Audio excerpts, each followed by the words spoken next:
जमात इस्लामी अपना मेयर कैसे बना सकती है, कैसे दूसरी पोजीशन से पहली पोजीशन पर आ सकती है, आइए हम आपको बताते हैं। कराची के बल्दियाती इंतखाबात में अब खेल खेला जाएगा जोड़ तोड़ का। वैसे तो हालिया रिजल्ट के बाद पीपल्स पार्टी 142 अरकान के साथ सबसे बड़ी जमात है, लेकिन कायदे ऐवान के लिए 184 नंबर दरकार है, इसलिए पीपल्स पार्टी को भी ये नंबर पूरा करने के लिए लोग चाहिए। जबकि जमात इस्लामी 10 नंबर की दूरी के साथ 133 नशिस्तें हासिल करने के बाद दूसरी बड़ी जमात है, जिसमें 86 नशिस्तें उसने जीती हैं और बाकी इसे मखसूस नशिस्तें मिलेंगी।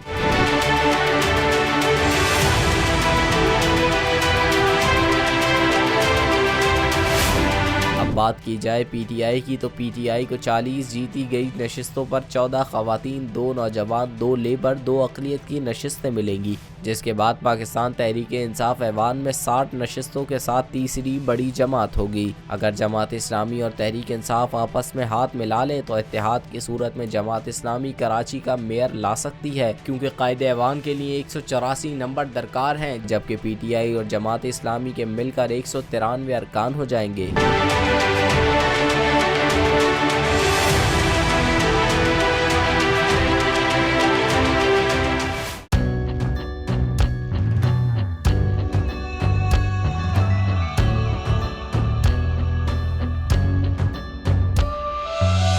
कहीं पर बिजली की टेंशन, कहीं पर पानी की टेंशन, ये दौर सब गुजरे हैं, अब आ गया इलेक्शन।